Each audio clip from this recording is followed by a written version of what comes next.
Hello dear students, इसके पहले वाले वीडियो में हम लोगों ने ट्रिपल सी के सिलेबस के बारे में समझा था। आज इस वीडियो में हम ट्रिपल सी का पहला सिलेबस पूरी डिटेल्स में पढ़ने वाले हैं।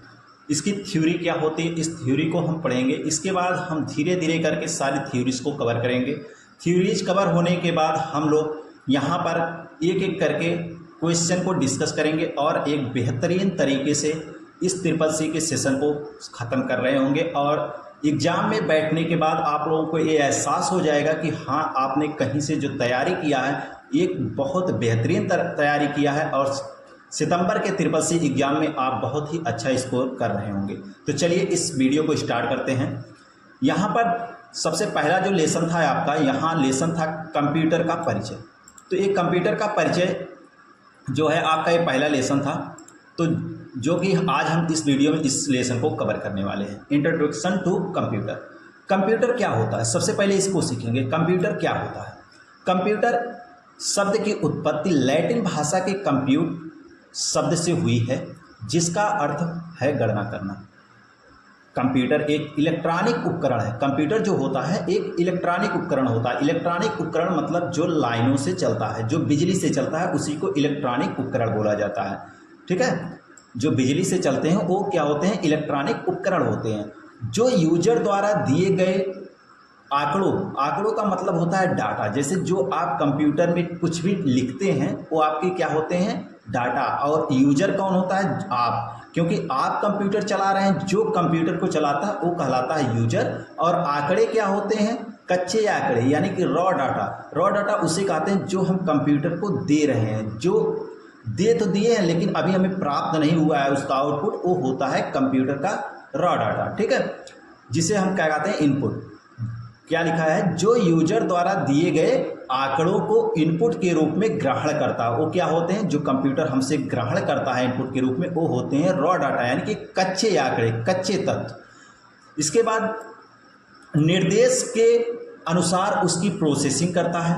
प्रोसेसिंग करना मतलब जो कंप्यूटर जांचता है कि हम उससे क्या कहना चाहते हैं, उसी को क्या कहा जाता है? प्रोसेसिंग कहा जाता है।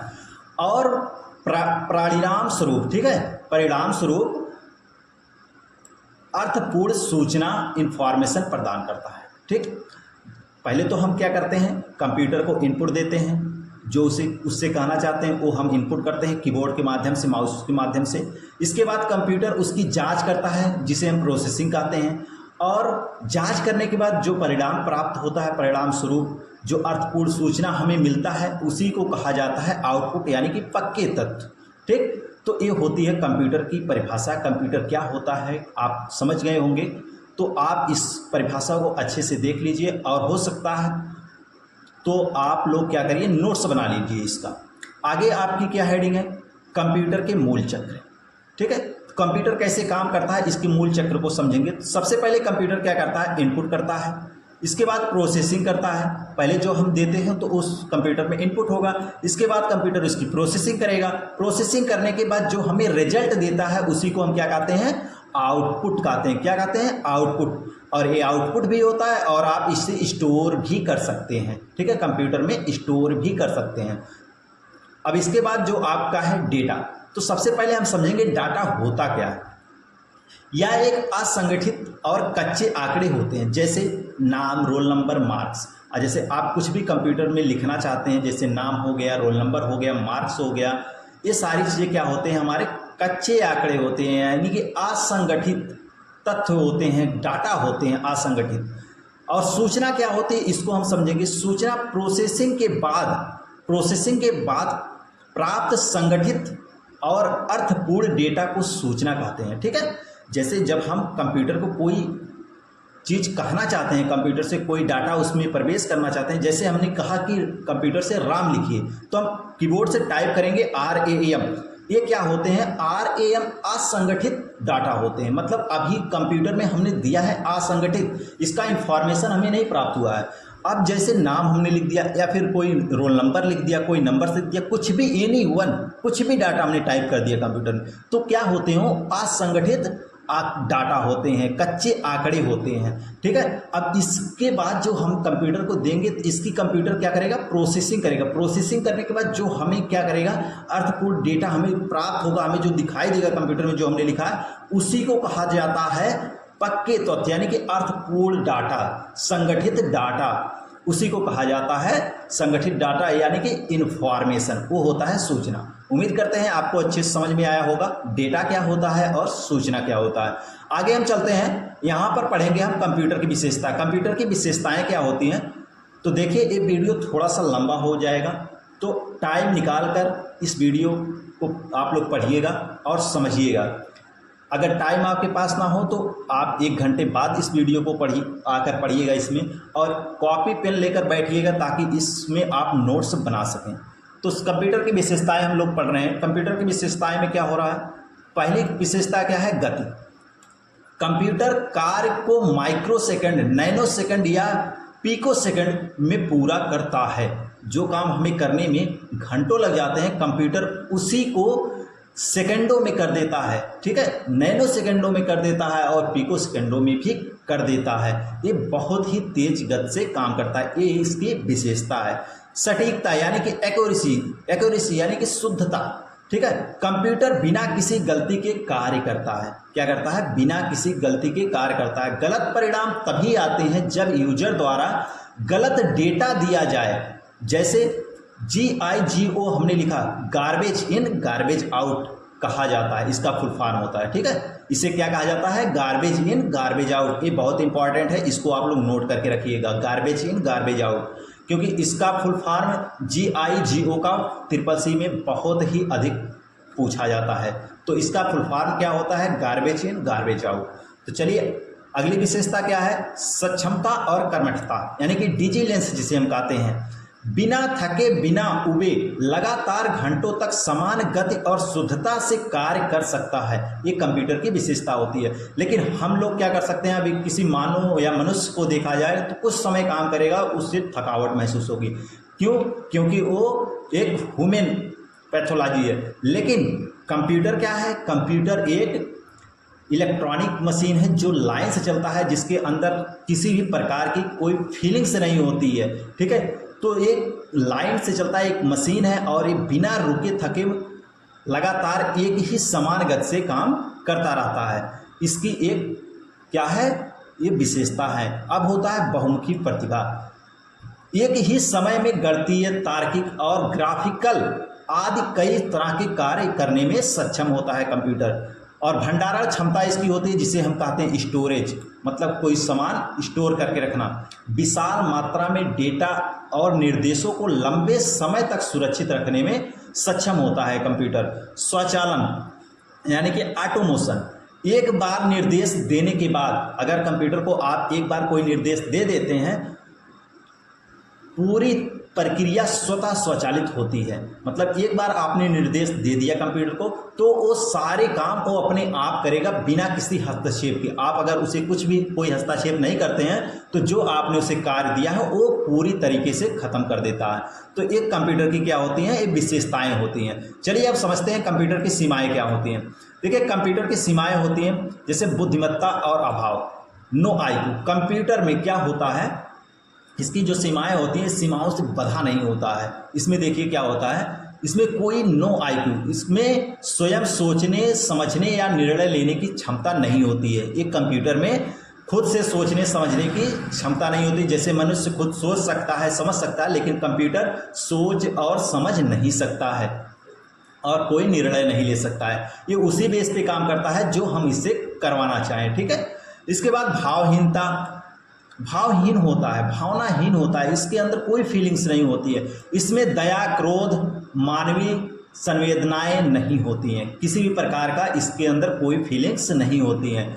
विद्युत पर निर्भर होता है या बिना बिजली या बैटरी के कार्य नहीं कर सकता, ठीक है। इसकी ये सीमाएं होती हैं, इन सीमाओं में ये बधा होता है कि ये बिना बिजली और बैटरी के वर्क नहीं कर सकता। अगर लाइट्स नहीं है आपके पास, इस कंप्यूटर को आप बिजली नहीं दे सकते, इलेक्ट्रिक नहीं दे सकते, तो क्या होगा, कंप्यूटर आपका नहीं चलेगा। ये इसकी सीमाएं होती हैं जो कि आपको यहाँ पर देखने को मिला होगा।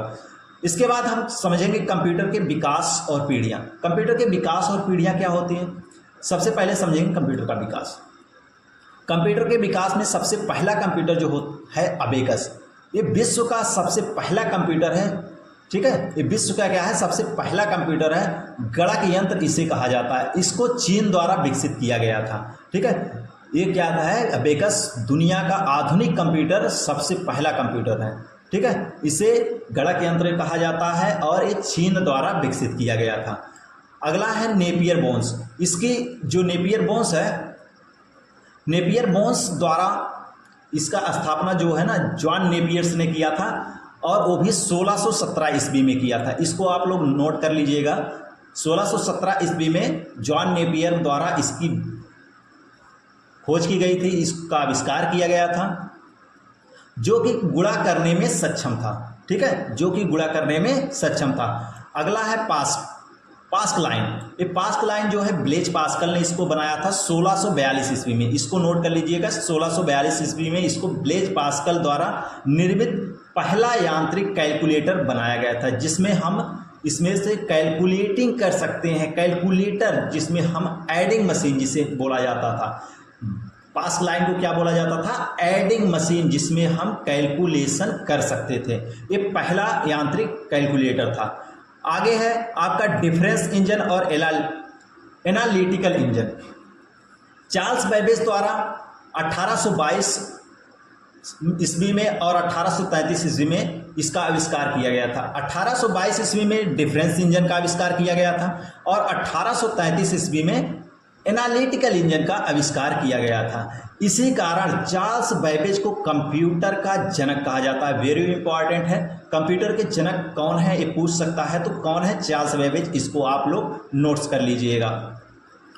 प्रथम प्रोग्रामर, तो प्रथम प्रोग्रामर किसे कहा जाता है, लेडी एडा अगस्ता को। लेडी एडा अगस्ता को क्या कहा जाता है, प्रथम प्रोग्रामर। अगर इसे इंग्लिश में कहा जाए तो लेडी एडा लवलेस जो है ये दुनिया की पहली कंप्यूटर प्रोग्रामर मानी जाती हैं, जिन्होंने चार्ल्स बेबेज के एनालिटिकल इंजन पर प्रोग्राम लिखा था। इसको भी आप लोग नोट कर लीजिएगा कि इन्होंने किस पे प्रोग्राम लिखा था, चार्ल्स बेबेज के एनालिटिकल इंजन पर प्रोग्राम लिखा था। चलिए अब यहाँ पर हम पढ़ते हैं कंप्यूटर की पीढ़ियाँ। कंप्यूटर की पीढ़ियाँ में हम लोग सबसे पहले कंप्यूटर के पीढ़ियाँ में पढ़ते हुए हम पीढ़ी जानेंगे, मुख्य तकनीक जानेंगे और प्राइमरी मेमोरी, भाषा और कुछ उदाहरण इनके जानेंगे, इस जनरेशन के कंप्यूटर कौन से होते हैं। तो सबसे पहले प्रथम पीढ़ी आती है। प्रथम पीढ़ी की शुरुआत जो है 1940 से 1956 ईस्वी में हुई थी और इसमें जो है मुख्य तकनीक जो टेक्नोलॉजी इस्तेमाल की गई थी वो टेक्नोलॉजी क्या थी, वो टेक्नोलॉजी थी वैक्यूम ट्यूब की। किसकी टेक्नोलॉजी थी, वैक्यूम ट्यूब टेक्नोलॉजी का इस्तेमाल किया गया था, जो कि आप देख सकते हो यहाँ पर वैक्यूम ट्यूब टेक्नोलॉजी का इस्तेमाल किया गया था। और मेमोरी के लिए, स्टोरेज के लिए इसमें मैग्नेटिक ड्रम का यूज किया जाता था। और इसमें जिस लैंग्वेज का इस्तेमाल किया गया इसका नाम था मशीनी भाषा, जो 0 और 1 को प्रेफर करती थी। और इस जनरेशन के जो कंप्यूटर थे ENIAC, UNIAC, EDVAC और IBM 701, ये इस जनरेशन के कंप्यूटर थे। अब बात करते हैं द्वितीय पीढ़ी की। द्वितीय पीढ़ी का जो स्टार्टिंग था, यहाँ पर आपको द्वितीय पीढ़ी का स्टार्टिंग 1956 से 1963 ईस्वी तक देखने को मिलेगा। और इसमें आपको ट्रांजिस्टर का इस्तेमाल किया गया था। प्रोसेसिंग के लिए जो मेन टेक्नोलॉजी थी ट्रांजिस्टर, वैक्यूम ट्यूब की जगह यहाँ पर ट्रांजिस्टर का इस्तेमाल किया गया था। और यहाँ पर स्टोरेज के लिए मैग्नेटिक ड्रम का इस्तेमाल किया गया था। और इसमें असेंबली भाषा और उच्च स्तरीय भाषा का प्रयोग किया गया था। उच्च स्तरीय और असेंबली भाषा में जैसे प्रोटॉन और कोबोल का प्रयोग किया गया था।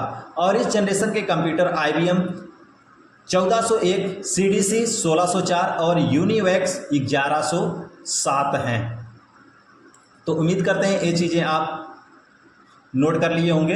अब बात करते हैं हम तृतीय पीढ़ी की। तृतीय पीढ़ी आपकी 1963 ईस्वी से 1971 ईस्वी तक चली थी और इसमें IC का विकास हुआ था। प्रोसेसिंग के लिए IC का विकास हुआ था, जो कि ट्रांजिस्टर की जगह पर लगाया गया। ट्रांजिस्टर के बदले यहाँ पर इस पीढ़ी में IC का विकास हुआ, इंटीग्रेटेड सर्किट। और इसमें स्टोरेज के लिए मैग्नेटिक कोर का इस्तेमाल किया जाता था। और इस जनरेशन में लैंग्वेज के रूप में हाई लेवल लैंग्वेज विकसित किया गया, जिसे बेसिक और पास्कल का यूज किया गया। इसमें बेसिक और पास्कल का यूज किया गया। और इस जनरेशन के जो कंप्यूटर थे IBM 360, PDP 8 और हनीवेल 6000 इस जनरेशन के कंप्यूटर थे। और इसी जनरेशन में आपके कीबोर्ड, माउस और मॉनिटर का विकास हुआ था। इसके बाद चतुर्थ पीढ़ी आती है। चतुर्थ पीढ़ी आपकी 1971 से 1985 ईस्वी तक चली, जिसमें आपको माइक्रो प्रोसेसर का यूज किया गया। VLSI माइक्रो प्रोसेसर का यूज किया गया IC की जगह पर। और स्टोरेज के लिए इसमें रैम और रोम का यूज किया गया, जिसे सेमीकंडक्टर भी शामिल था। ठीक है, सेमीकंडक्टर का यूज किया गया स्टोरेज के लिए। और इसमें C++ और SQL लैंग्वेज का इस्तेमाल किया गया। और इस जनरेशन के जो कंप्यूटर थे एप्पल सेकंड और अल्टेयर 8800 और कैरी 1, ठीक है, इस जनरेशन के कंप्यूटर थे। अब यहाँ पर पांचवी पीढ़ी आती है। पांचवी पीढ़ी जो 1985 से वर्तमान अभी तक चल रही है।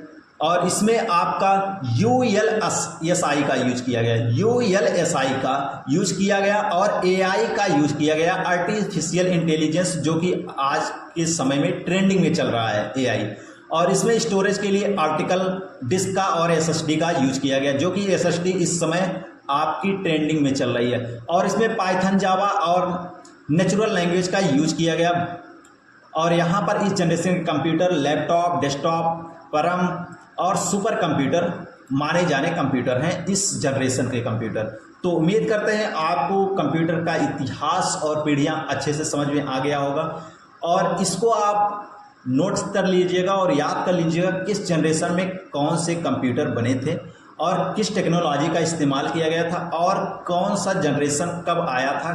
इनकी जो है इनकी पीढ़ियाँ, इनका समय कब से कब था। आगे हम बढ़ते हैं और आगे सीखेंगे हम लोग नवीनतम IT गैजेट और उनके अनुप्रयोग के बारे में। तो चलिए इसके बारे में सीखते हैं। स्मार्टफोन। तो सबसे पहले हेडिंग आप लोग डालेंगे स्मार्टफोन। स्मार्टफोन क्या है? कॉलिंग के साथ साथ internet, digital payment, GPS, camera और मोबाइल ऐप्स चलाने वाला पोर्टेबल हैंड हेल्ड डिवाइस होता है। ठीक है, इसमें आप स्मार्टफोन चलाते हैं, जिसमें आप बातें कर सकते हैं, इंटरनेट चला सकते हैं, डिजिटल पेमेंट लेन देन कर सकते हैं और GPS का यूज कर सकते हैं, कैमरा यूज कर सकते हैं और मोबाइल ऐप भी चला सकते हैं। ये ऐसी डिवाइस है। आगे है आपका टैबलेट। टैबलेट में आप टच स्क्रीन इंटरफेस वाला एक पोर्टेबल कंप्यूटर होता है, जैसे कि आप उंगली से टच करके भी चला सकते हैं, जो आकार में स्मार्टफोन से बड़ा और लैपटॉप से छोटा होता है। इसमें आप रीडिंग, ड्राइविंग, ठीक है, रीडिंग, ड्राइंग और प्रेजेंटेशन के लिए उपयोगी ये होता है। इसका यूज आप इसमें कर सकते हैं। आगे आपको मिलता है स्मार्ट वॉच और फिटनेस बैंड। इसमें क्या होता है? पहनने योग्य ये होता है गैजेट, ये पहनने योग्य गैजेट होता है जो समय बताने के साथ हृदय गति, कदम और कॉल मैसेज नोटिफिकेशन दिखाता है। आगे आपको मिलता है गूगल ग्लास और स्मार्ट ग्लासेस। ये क्या होता है? ये ऑगमेंटेड रियलिटी होता है, जिसे AR भी आप कह सकते हैं, और वर्चुअल रियलिटी होता है, जिसे VR भी कहा जा सकता है। ठीक है, जिसे शॉर्ट में VR भी कहा जाता है, पर आधारित चश्मा जो यूजर की आंखों के सामने डिजिटल जानकारी प्रदर्शित करते हैं, जैसे गूगल ग्लास हो गए, स्मार्ट ग्लासेस हो गए। इसमें क्या होते हैं? AR और VR टेक्नोलॉजी का इस्तेमाल किया गया होता है, जिसमें मोबाइल की तरह आप देखेंगे तो जो आपके चश्मे के शीशे रहेंगे उसमें ये टेक्नोलॉजी का इस्तेमाल किया गया है, जिसमें आपको डिजिटल सिग्नल्स दिखाई देंगे। ठीक है, आगे आपको मिलेगा ड्रोन और वैन। और यहाँ पर आपको ये क्या होता है? ड्रोन ये रिमोट से नियंत्रित होने वाला मानव रहित उड़ने वाला गैजेट होता है, जिसका उपयोग मैपिंग, रियल फोटोग्राफी, कृषि सर्वेक्षण और सामान डिलीवरी में होता है। ठीक है, और यहाँ पर अगला हेडिंग आपको है मिलेगा यहाँ पर स्मार्ट टीवी और स्ट्रीमिंग डिवाइसेस। ये क्या होते हैं स्मार्ट टीवी और स्ट्रीमिंग डिवाइसेस? यहाँ पर इंटरनेट से जुड़कर OTT ऐप्स चला सकते हैं। OTT ऐप्स क्या होते हैं? जैसे यूट्यूब, नेटफ्लिक्स, ये क्या होते हैं? ये OTT ऐप्स होते हैं, यानी कि ये इंटरटेनमेंट करने वाले ऐप्स जो होते हैं वो OTT ऐप्स, जैसे यूट्यूब हो गए, नेटफ्लिक्स हो गए, इस पर आप मूवी वगैरह देख सकते हैं। इंटरटेनमेंट के लिए इसका यूज किया जाता है। ठीक है। और वेब कंटेंट चलाने में सक्षम टीवी व उपकरण होते हैं। जैसे स्मार्ट टीवी कौन सी होती है, ऐसे नहीं कि मतलब हमने एक एलईडी टीवी खरीद लिया और उसमें हम डीडीएच लगा दिए या फिर डिश लगा कर देख रहे हैं, अपने घरों में यूज कर रहे हैं, तो हम क्या कर दें उसको स्मार्ट टीवी कर दें। नहीं, जिसमें आप इंटरनेट कनेक्ट कर सकें, स्ट्रीमिंग कर सकें, इंटरनेट चला सकें, कनेक्ट करके यूट्यूब चला सकें, वो क्या होते हैं, वो होते हैं स्मार्ट टीवी और स्ट्रीमिंग डिवाइसेस। ठीक है। आगे आपको मिलेगा कंप्यूटर के हार्डवेयर की विस्तृत जानकारी। अगली हेडिंग क्या है, कंप्यूटर के हार्डवेयर की विस्तृत जानकारी। कंप्यूटर के हार्डवेयर क्या होते हैं इसको हम पढ़ेंगे। कंप्यूटर के वे सभी भौतिक भाग जिन्हें हम छू सकते हैं और देख सकते हैं हार्डवेयर कहलाते हैं। कंप्यूटर के ऐसे भाग होते हैं जैसे मॉनिटर, कीबोर्ड, माउस, सीपीयू, ये सब जो हम अपने हाथ से पकड़ रहे हैं, मोबाइल फ़ोन वगैरह जितनी भी चीज़ें हम अपने हाथ से पकड़ सकते हैं, छू सकते हैं, उसको देख सकते हैं, ठीक है, वो क्या कहलाते हैं, हार्डवेयर कहलाते हैं। अब हार्डवेयर की संरचना इसको हम थोड़ा समझेंगे। यहाँ पर सबसे पहले आता है इनपुट डिवाइस। इनपुट डिवाइस का मतलब जो हम लिखकर इनपुट करते हैं वो चीज़ें नहीं। इनपुट डिवाइस जैसे कीबोर्ड, माउस, ये जो इसके फिजिकल पार्ट हैं ये होते हैं हार्डवेयर। ठीक है, ये क्या है, हार्डवेयर है। और सेंट्रल प्रोसेसिंग यूनिट, सीपीयू जिसे हम कहते हैं, ये क्या है, ये भी हार्डवेयर है। जैसे सीपीयू होता है, सीपीयू को रख सकते हैं उठाकर, कहीं एक जगह उठाकर रख सकते हैं। उसके जो यूनिट्स होते हैं जैसे मेमोरी यूनिट्स हो गए, जैसे एसएसडी हो गए, स्टोरेज में आपका एसएसडी कार्ड हो गया, ये सारे डिवाइस क्या होते हैं, ये हार्डवेयर होते हैं। ठीक है, ये सभी क्या होते हैं, हार्डवेयर में आते हैं।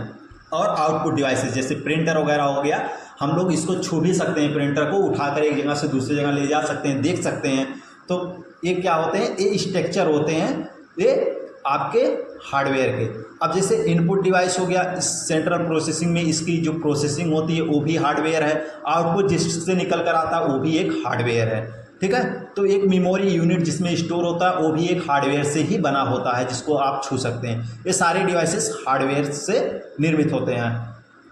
अब यहाँ पर बात करेंगे हम सेंट्रल प्रोसेसिंग यूनिट यानी कि सीपीयू के बारे में। सीपीयू होता क्या है, सीपीयू को कंप्यूटर का मस्तिष्क कहा जाता है, यानी कि कंप्यूटर का ब्रेन कहा जाता है। यह सभी गणनाओं, डेटा प्रोसेसिंग और अन्य घटकों को नियंत्रण का कार्य करता है। जो सीपीयू होता है इसमें सभी प्रकार की गणनाएं होती हैं, डाटा की सभी प्रकार की प्रोसेसिंग होती है और अन्य घटकों को नियंत्रण का कार्य करता है। मतलब जो सभी घटकें जैसे कीबोर्ड, माउस, मॉनिटर सबको नियंत्रित करता है, व्यवस्थित एक क्रम में चलाने के लिए देखभाल इनकी सब चीज़ों पर एक नज़र बनाए रखता है। ठीक है, ये क्या होता है, एक सीपीयू का कार्य होता है। आगे है सीपीयू के मुख्य भाग कितने होते हैं इसको हम समझेंगे।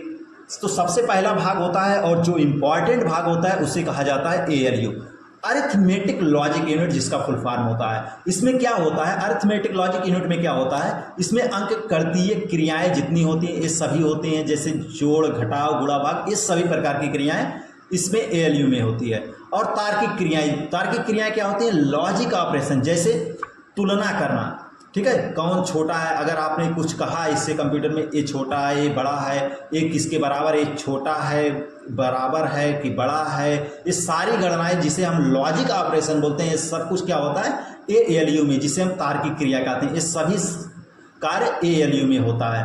अब आगे आपका दूसरा प्रकार आता है सीयू, जिसे हम कंट्रोल यूनिट कहते हैं। इसे कंप्यूटर का तंत्र कहा जाता है। ठीक है, इसे कंप्यूटर का क्या कहा जाता है, तंत्रिका तंत्र, या इनपुट आउटपुट मेमोरी और सीपीयू के बीच डेटा के प्रभाव को नियंत्रित व निर्देशित करता है।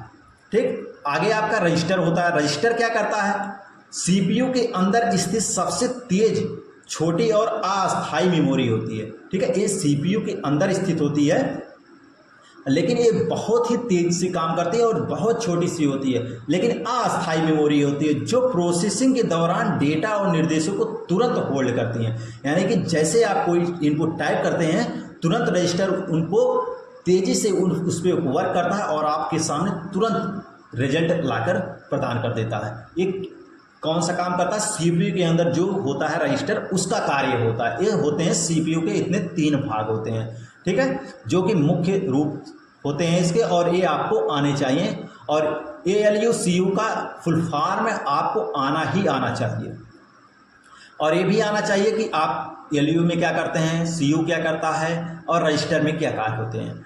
आगे बात करते हैं इनपुट डिवाइसेस। इनपुट डिवाइसेस क्या होते हैं, वे उपकरण जिनके द्वारा यूजर कंप्यूटर को डेटा और निर्देश प्रदान करता है। ये आप कंप्यूटर के इंट्रोडक्शन में भी पढ़ चुके हो। कंप्यूटर का जब परिचय हमने बताया था, हमने आपको बताया था कंप्यूटर का जब आप प्रयोग कर रहे होते हैं तो उसमें क्या होता है, कंप्यूटर के सभी इनपुट से जो आप इनपुट कराते हैं उसी को कहा जाता है इनपुट, और वो क्या होते हैं, कीबोर्ड माउस। ठीक है, अब इसको समझते हैं।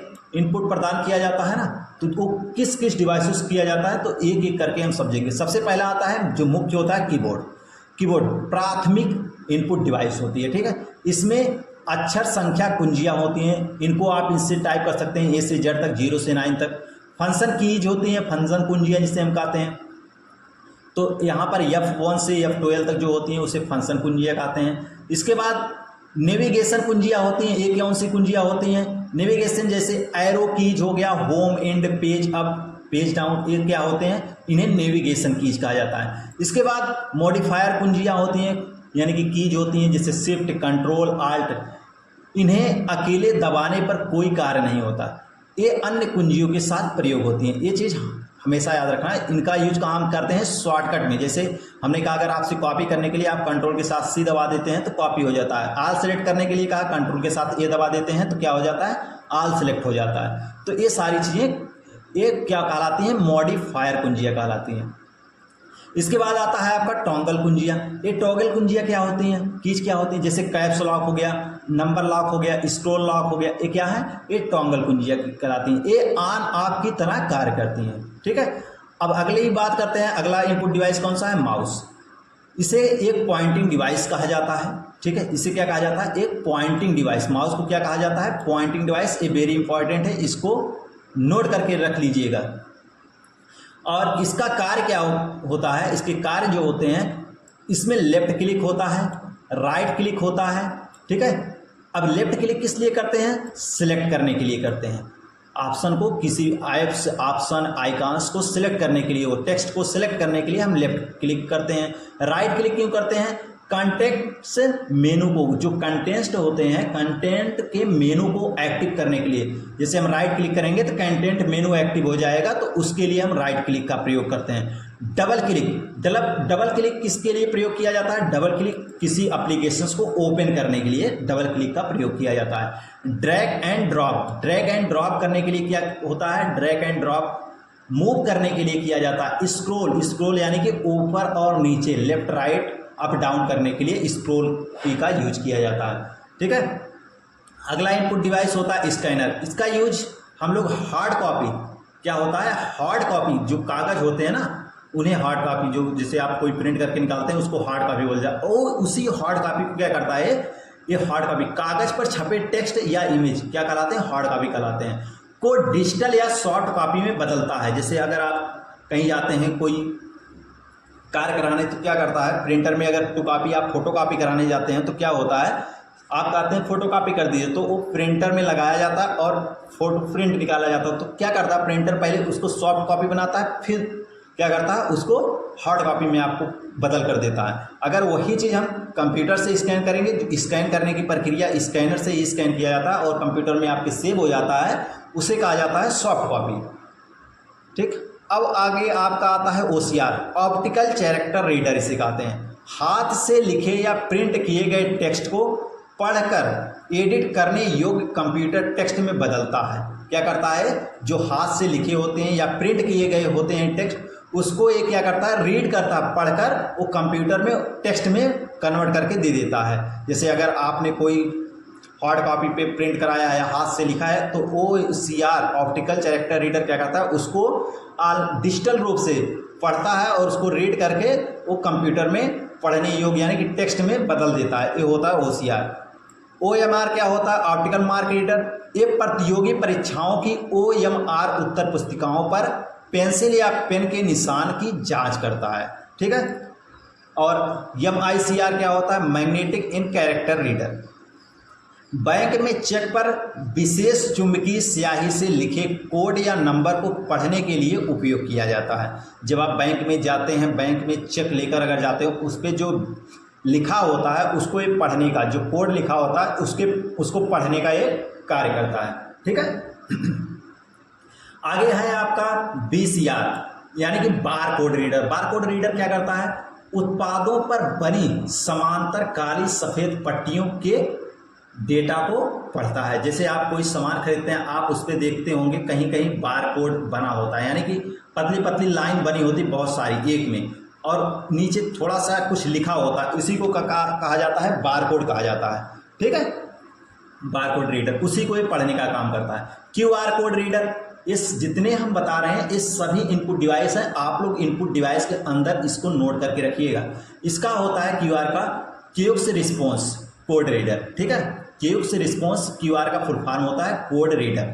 ठीक है, अब यहाँ पर देखिए एक 2D स्क्वायर बार कोड को स्कैन करने हेतु बनाया जाता है, यानी कि जैसे आपका फोन पे का QR हो गया, वो क्या है? एक QR कोड है जो आपके 2D स्क्वायर को, जैसे आपने जो लिखा है उसको कोड में एक बनाकर लोगों के सामने प्रस्तुत करता है, वो क्या कहलाता है? QR कोड कहलाता है। अब आगे है टच स्क्रीन। टच स्क्रीन ये भी एक इनपुट डिवाइस है। ये सभी चीज़ें जो हम अभी पढ़ा रहे हैं ये सभी इनपुट डिवाइसेस हैं। ये इनपुट डिवाइस और आउटपुट दोनों का कार्य करता है। ये टच स्क्रीन क्या है? एक इनपुट डिवाइस भी है और आउटपुट डिवाइस भी है। एक पेपर में पूछ सकता है टच स्क्रीन इनपुट और आउटपुट दोनों डिवाइस है, यस या नो, ट्रू या फॉल्स। ये ट्रू और फॉल्स के क्वेश्चन ऐसे बना सकता है, तो इसको आप हमेशा ध्यान में रखिएगा। टच स्क्रीन जो होता है आपके इनपुट और आउटपुट दोनों होते हैं। ATM मशीन भी क्या होता है? इनपुट और आउटपुट दोनों होता है, इसको आप हमेशा याद रखिएगा। जॉयस्टिक, आगे जॉयस्टिक है। जॉयस्टिक क्या कार्य करता है? कंप्यूटर में गेम खेलने के लिए इसका इस्तेमाल किया जाता है। ठीक है, कंप्यूटर में गेम खेलने के लिए जो हैंडल किया जाता है, इसके जॉयस्टिक के थ्रू इसका प्रयोग किया जाता है कंप्यूटर में गेम खेलने के लिए। माइक्रोफोन या माइक, ये आवाज़, जो आवाज़ होती है क्या? माइक्रोफोन आवाज़ को डिजिटल सिग्नल में बदलता है। माइक्रोफोन या माइक को क्या करता है? ये आवाज़ को डिजिटल फोन में बदलता है। जैसे आप माइक से कहीं पर अनाउंस कर रहे हो, तो जो आपके हाथ में माइक होता है वो क्या होता है? वो इनपुट डिवाइस होता है। और आपके मोबाइल फ़ोन अगर आप कहीं बात कर रहे हैं, जब आप बोलते हैं, जो जिस माइक से आपकी आवाज़ जाती है वो क्या होता है? इनपुट डिवाइस होता है। अब वेबकैम, वेबकैम क्या होता है? ये वीडियो इनपुट और वीडियो कॉलिंग के लिए इसके इस्तेमाल किया जाता है। वेबकैम यानी कि कैमरा, एक प्रकार का कैमरा होता है जो वीडियो को इनपुट और वीडियो कॉलिंग के लिए प्रयोग किया जाता है। आगे यहाँ पर आपका ग्राफिक टेबल है और डिजिटाइजर। ठीक है, डिजिटलाइजर होता है, इसको आप स्टाइलिश पेन, जिसे आप स्टाइलिश पेन की मदद से कंप्यूटर पर डिजिटल ड्राइंग या सिग्नेचर करने हेतु इस्तेमाल करते हैं। एक वो क्या कहलाता है? ग्राफिक टेबलेट या फिर डिजिटलाइजर। ठीक, आगे हम लोग पढ़ेंगे आउटपुट डिवाइस के बारे में। वे उपकरण जो कंप्यूटर द्वारा प्रोसेस किए गए परिणामों को यूजर को दृश्य, श्रव्य या प्रिंट रूप में दिखाते हैं। जैसे अगर आप कंप्यूटर से कोई प्रिंट निकाल रहे हैं, तो जो प्रिंट आपको प्राप्त होता है वही आपका जो क्या होता है? आउटपुट, यानी कि जिस सिस्टम से आपने, जैसे प्रिंटर से आपने प्रिंट किया तो प्रिंटर निकाल कर आपको दिया है प्रिंट, तो प्रिंटर क्या हो गया? एक आउटपुट डिवाइस हो गया। तो चलिए आगे आप पढ़ते हैं इसमें। तो सबसे मुख्य होता है मॉनिटर, जिसमें हम वर्क करते हैं। ये मॉनिटर, इसे VDU भी कहा जाता है, विजुअल डिस्प्ले यूनिट। और इसके कई प्रकार होते हैं। CTR होते हैं, इसका जो कैथोड रे ट्यूब होता है, पुराने और भारी आकार वाले मॉनिटर होते हैं। LCD होता है दूसरा। ये LCD क्या होता है? ये आपका क्या करता है? LCD, इसका लिक्विड क्रिस्टल डिस्प्ले होता है। ये पतली और कम बिजली खपत करने वाली स्क्रीन होती है। LED होता है, LED लाइट इमिटिंग डायोड होता है, बेहतर पिक्चर क्वालिटी और ब्राइटनेस वाली स्क्रीन होती है। OLED होती है, ओरिजिनल LED, यानी कि ओरिजिनल लाइट इमिटिंग डायोड, सबसे पतली और फ्लेक्सिबल डिस्प्ले तकनीक वाली ये LED होती है। आगे आपका आउटपुट डिवाइस में आता है प्रिंटर। ठीक है, क्या आता है? प्रिंटर। प्रिंटर जो हार्ड कॉपी आउटपुट देने वाला उपकरण होता है, जिससे हम हार्ड कॉपी प्राप्त करते हैं। प्रिंटर दो प्रकार के होते हैं। प्रिंटर कितने प्रकार के होते हैं? दो प्रकार के। पहला है इम्पैक्ट प्रिंटर। ठीक है, इम्पैक्ट प्रिंटर कागज से टकराकर छपाई करते हैं और शोर अधिक करते हैं, ये इम्पैक्ट प्रिंटर होते हैं। और इसके दो प्रकार होते हैं इम्पैक्ट प्रिंटर के। पहला है dot matrix printer. Dot matrix printer क्या होता है? पिनों के समूह से छोटे छोटे डॉट्स बनाकर प्रिंट करता है, ठीक है। और दूसरा होता है डेजी व्हील प्रिंटर। ये क्या क्या करता है डेजी व्हील प्रिंटर? ये चक्रनुमा पंखुड़ियों पर उभरे अक्षरों से प्रिंटिंग करता है। और एक होता है लाइन प्रिंटर, वो क्या करता है एक ही बार में पूरी लाइन को प्रिंट कर देता है। वो क्या, ये सब क्या होते हैं, एक इम्पैक्ट प्रिंटर होते हैं। और दूसरा प्रिंटर का प्रकार होता है नॉन इम्पैक्ट प्रिंटर। ये बिना कागज को स्पर्श किए लेजर या स्याही के स्प्रे से प्रिंट करता है, शांत व तेज होता है। इसमें पहले प्रकार जो होते हैं इसके इंकजेट प्रिंटर कहलाता है। ये तरल स्याही के छिड़काव से प्रिंटिंग करता है। जैसे आप लोग देखे होंगे साइबर कैफे वगैरह पे, जनसेवा केंद्र पे जो प्रिंटर लगे होते हैं, क्या होते हैं वो इंकजेट प्रिंटर होते हैं। जो छोटे छोटे प्रिंटर होते हैं जिसमें स्कैनर वगैरह लगा होता है, ये सभी क्या होते हैं इंकजेट प्रिंटर होते हैं, जिससे आप टू कॉपी करते हैं। वो CMYK के कलर्स में होते हैं। इसमें क्या होता है लिक्विड कार्टेज लगा होता है जो कलर जहाँ पर जाता है। और दूसरा इसका है लेजर प्रिंटर। लेजर प्रिंटर क्या करता है, इस सूखी स्याही यानी कि टर्नर पाउडर, ठीक है, टर्नर पाउडर से छापता है। सूखी स्याही और लेजर बीम का उपयोग करता है, ठीक है। और सबसे तेज और उच्च गुणवत्ता वाला प्रिंटर होता है थर्मल प्रिंटर होता है। थर्मल प्रिंटर क्या करता है गर्म पिन और विशेष उष्ण संवेदनशील कागज का उपयोग करता है। और इसका इस्तेमाल ATM और रसीदों में होता है, रसीद छापने में। और ATM में जब आप पैसे निकालने जाते हैं, जो पर्ची निकलती है, उसमें इसका प्रयोग थर्मल प्रिंटर का किया जाता है। आगे है प्लॉटर। ये प्लॉटर क्या होता है इसको हम समझेंगे। बड़े आकार में vector graphics, building maps, flex और इंजीनियरिंग ड्राइंग प्रिंट करने के लिए इस्तेमाल होने वाला विशेष प्रिंटर होता है। प्लॉटर भी एक प्रकार का प्रिंटर होता है, लेकिन ये बहुत बड़े बड़े संस्थाओं में इसका उपयोग किया जाता है। जैसे बहुत बड़े इंजीनियरिंग लेवल पे, बहुत बड़े ग्राफिक्स लेवल पे, बिल्डिंग का मैप्स बहुत बड़ा बनाना हो गया तो वहाँ पर इसका यूज किया जाता है। ये काफ़ी बड़ा होता है और जब छपाई करता है तो काफ़ी आवाज़ भी करता है। अन्य आउटपुट डिवाइसेस क्या हैं, जैसे स्पीकर आपके क्या हैं, ये आउटपुट डिवाइस है। स्पीकर हो गया, हेडफोन हो गया, जहाँ ऑडियो को ये क्या करता है आउटपुट सुनने योग्य बनाता है। प्रोजेक्टर हो गए, प्रोजेक्टर भी आपका एक क्या है आउटपुट डिवाइस है। कंप्यूटर स्क्रीन के आउटपुट को बड़ी दीवार या पर्दे पर दिखाता है, उसे क्या कहा जाता है प्रोजेक्टर। कंप्यूटर मेमोरी और स्टोरेज यूनिट्स के बारे में हम आगे बात करेंगे। इसमें अब कंप्यूटर में डेटा निर्देश और परिणामों को सुरक्षित रखने वाले स्थान को मेमोरी कहते हैं। क्या कहते हैं, कंप्यूटर में डेटा निर्देश और परिणामों को सुरक्षित रखने वाले स्थान को मेमोरी कहा जाता है। जहां पर कंप्यूटर के डाटा स्टोर होते हैं वो क्या कहलाती हैं मेमोरी। और मेमोरी क्या है, मेमोरी कई प्रकार की होती हैं, इसको समझेंगे। मेमोरी सबसे पहले मेमोरी दो प्रकार की होती है। पहला है प्राथमिक मेमोरी और दूसरा है द्वितीयक यानी कि सेकेंडरी मेमोरी जिसे आप कह सकते हैं। प्राथमिक यानी प्राइमरी मेमोरी जो मेन मेमोरी होती है, ये प्राइमरी मेमोरी क्या है मेन मेमोरी है। एक कौन कौन सी मेमोरी इसमें आती है, ये रैम आता है, ठीक है, रैम रैंडम एक्सेस मेमोरी। और इसमें आते हैं इसके रैम दो प्रकार के होते हैं, एस रैम और डी रैम, ठीक है। और दूसरा है यहाँ पर रोम। प्राइमरी मेमोरी का दूसरा रूप है रोम।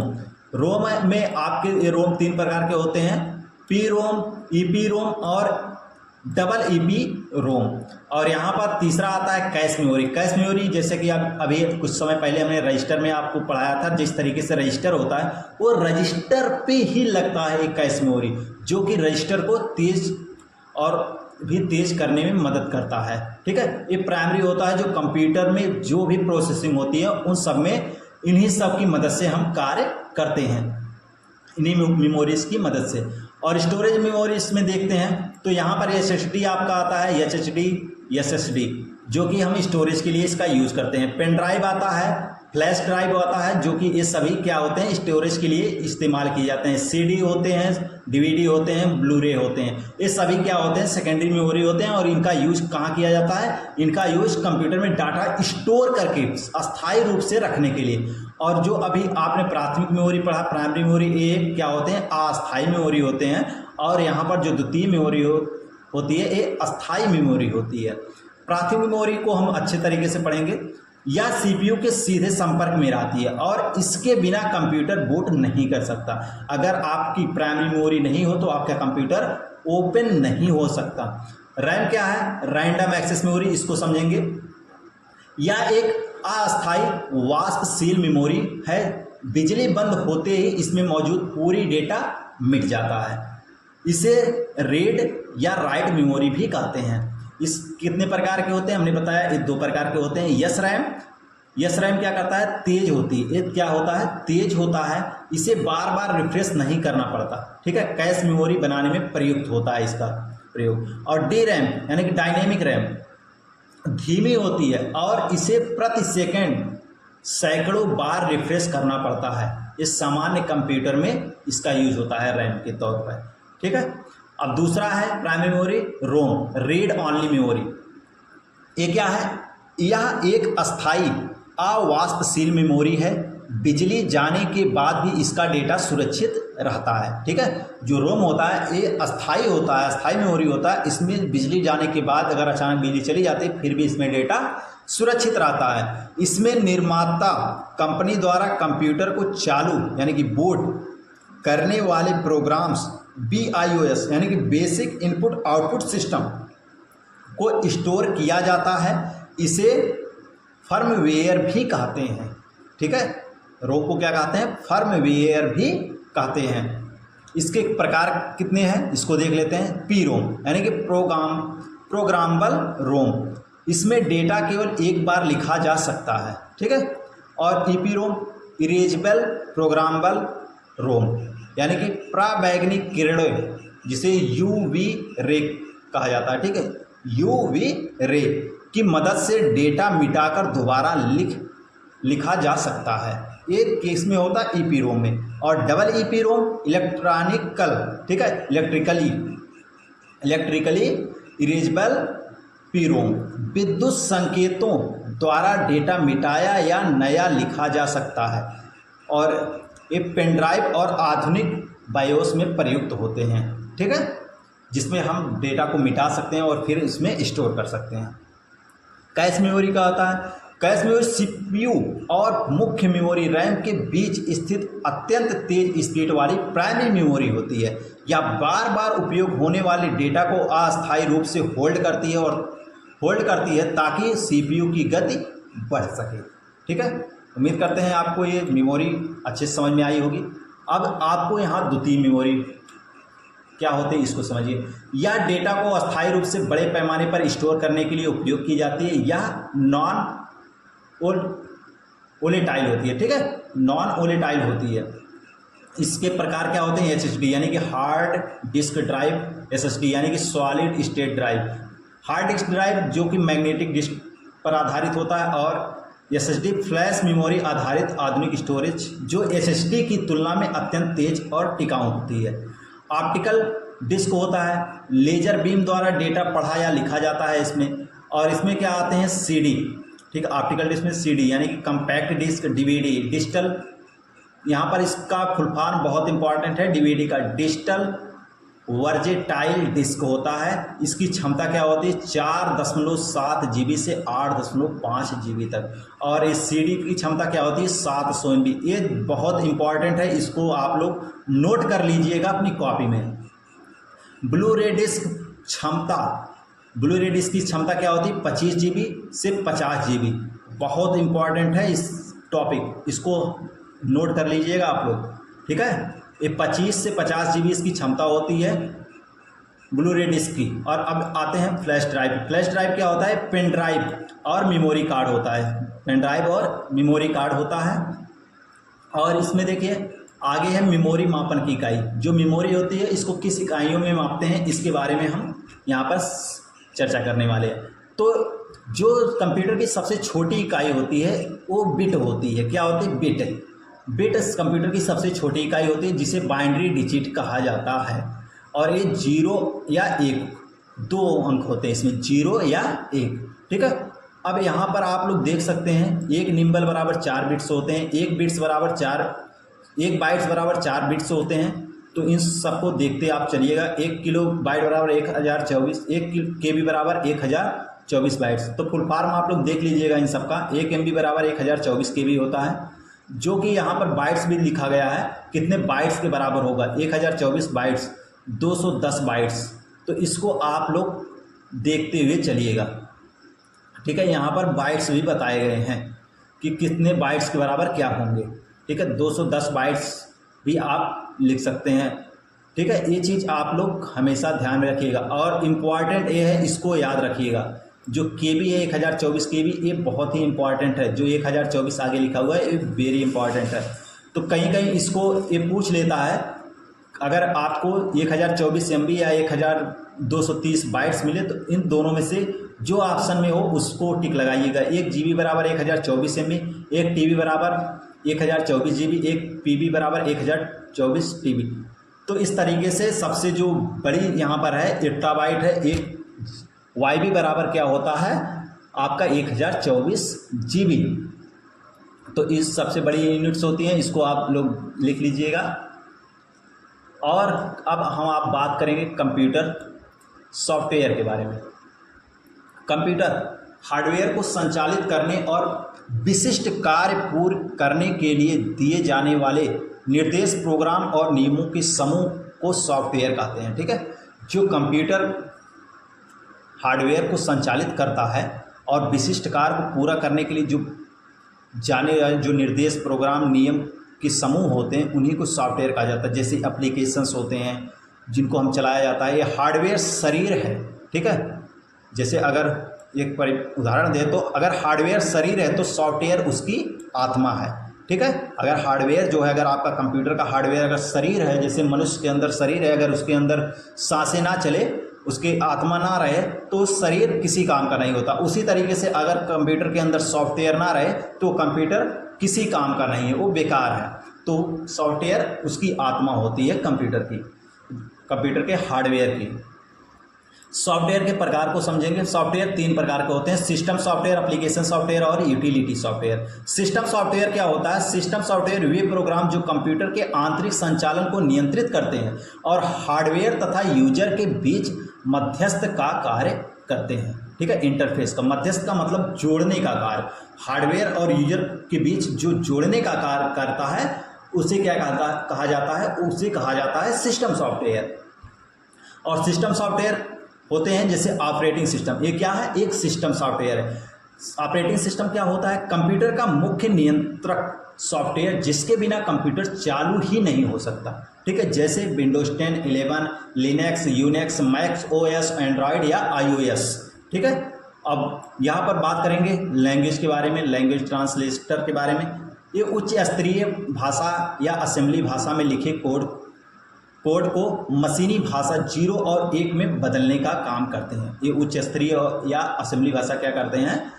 ये जो कोड लिखे होते हैं, इन कोडों को जो भी कोई यूजर कुछ देता है, कहता है, तो ये उच्च स्तरीय और असेंबली भाषा उस कोड को मशीनी भाषा में कन्वर्ट करने का काम करते हैं। असेंबलर, आगे आपको मिलेगा असेंबलर। असेंबली भाषा कोड को मशीन कोड में बदलता है, ठीक है।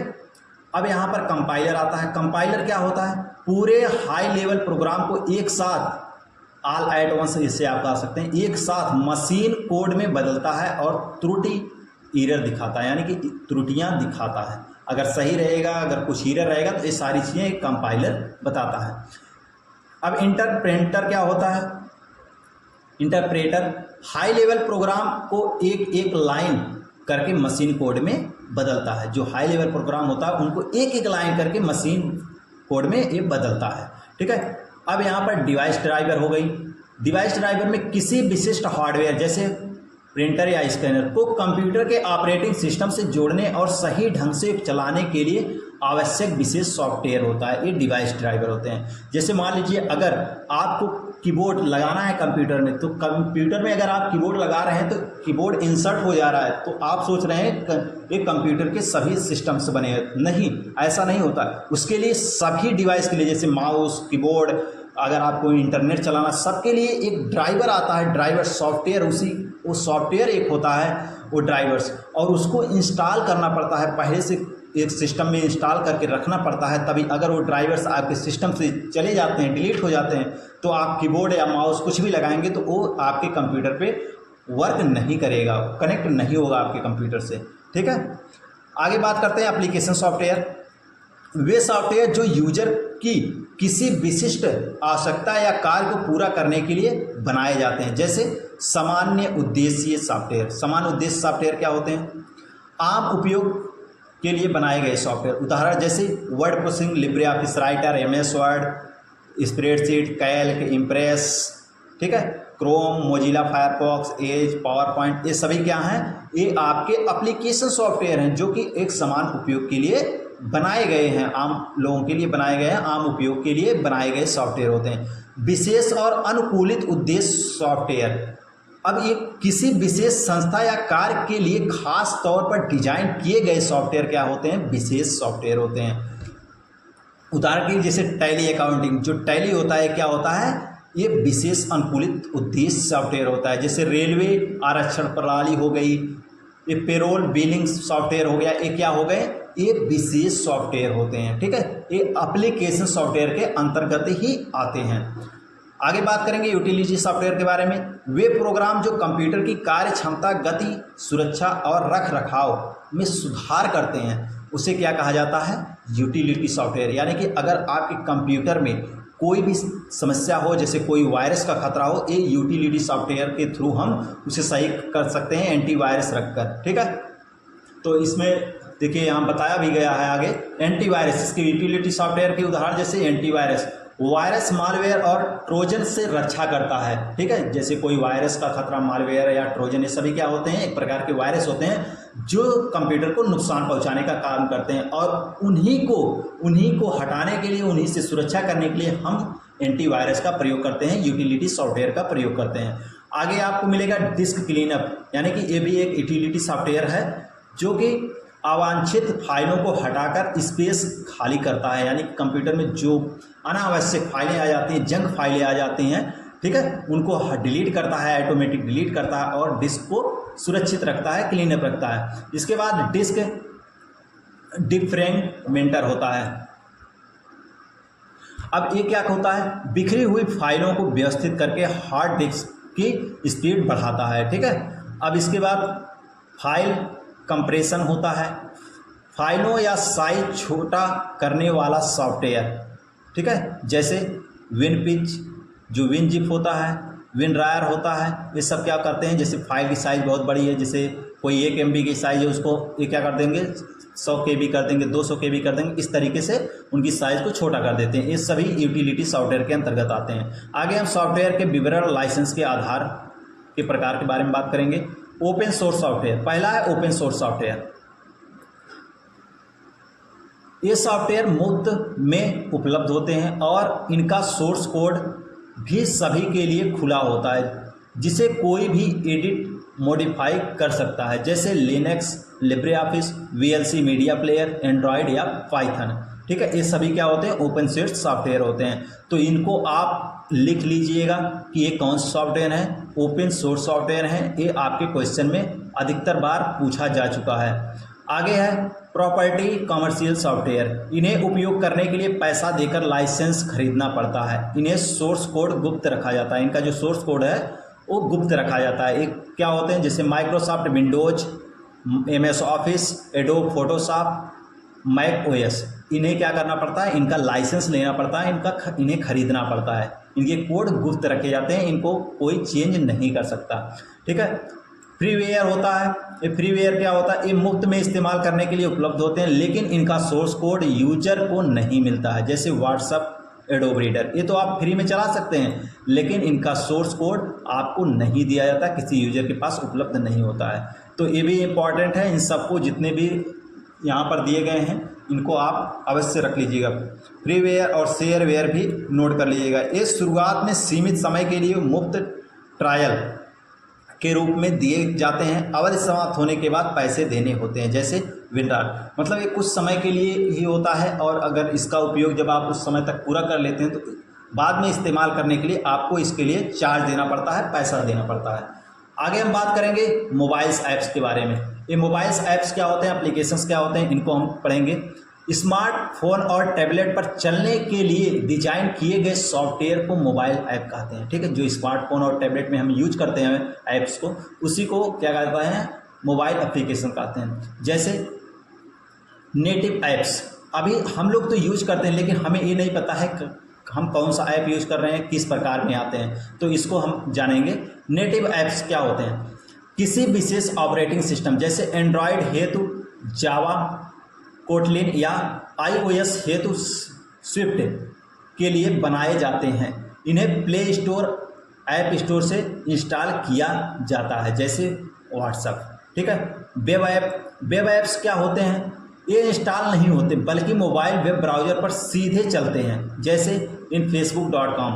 ठीक है, ये facebook.com क्या होते हैं, ये आप इनका फेसबुक ऐप्स भी होते हैं, वो जो ऐप्स होते हैं वो नेटिव ऐप्स होते हैं, और जो वेब ऐप होते हैं वो फेसबुक पर .com करके आप चला सकते हैं, इस तरीके से लिखकर। ठीक है, हाइब्रिड ऐप्स होते हैं। हाइब्रिड ऐप्स कौन से होते हैं, ये नेटिव और वेब दोनों तकनीकों का मिश्रण होते हैं, जैसे इंस्टाग्राम, उबर। ठीक है, इन सब का यूज आप कर सकते हैं।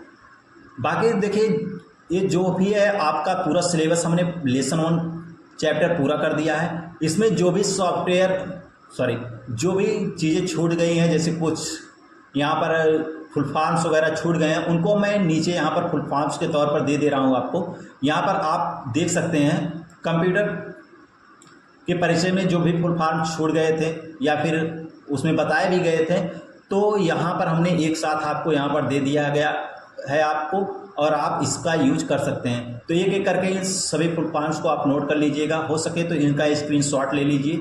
तो मैं एक एक करके यहाँ पर आपको दिखा दे रहा हूँ। ये फुल फॉर्म है, इनका यूज आप कर सकते हैं जनरेशन और तकनीक के लिए। ये देखिए, इनका यूज कर सकते हैं CPU और इनपुट आउटपुट डिवाइसेस में जो फुल फॉर्म है उनका यूज आप कर सकते हैं। इनका एक स्क्रीनशॉट आप लोग लेकर रख लीजिए। इसके बाद इसका स्क्रीनशॉट कंप्यूटर मेमोरी और स्टोरेज डिवाइस का स्क्रीनशॉट ले लीजिए। इनमें जितने भी फुल फॉर्म है, ये फुल फॉर्म आपको याद होने चाहिए, ये बहुत ही इंपॉर्टेंट फुल फॉर्म है। ठीक है, और यहाँ पर इसका मेमोरी इकाई का आप ले सकते हैं फुल फॉर्म, यहाँ पर दिया गया है, इनका स्क्रीनशॉट लेकर रख सकते हैं आप। और यहाँ पर आप सॉफ्टवेयर और यूजर इंटरफेस का भी स्क्रीनशॉट ले सकते हैं। इनके भी जो भी हैं IT गैजेट वगैरह के, ये सारे फुल फॉर्म्स हमने आपको बता दिए, ये आप इनका यूज कर सकते हैं। ये आपका CCC का लेसन 1 अब समाप्त हो चुका है। उम्मीद करते हैं आपको लेसन 1 में कोई भी प्रॉब्लम्स अब नहीं होगी। जो भी लेसन 1 से क्वेश्चन बन रहे होंगे आप CCC में कर रहे होंगे, और जो भी क्वेश्चंस बनेंगे उस टाइप के क्वेश्चन मैंने आपको थ्योरी पूरी पढ़ा दी है। इसके रिलेटेड जितने भी क्वेश्चन हैं, थ्योरी ख़त्म होने के बाद एक एक टॉपिक से लेकर हम आपको यहाँ पर बहुत ही अच्छे से तैयारी आपकी करा रहे होंगे। ठीक है, तो मिलते हैं आपसे नेक्स्ट वीडियो में, आपके नेक्स्ट कोर्स को, नेक्स्ट थ्योरी को लेकर।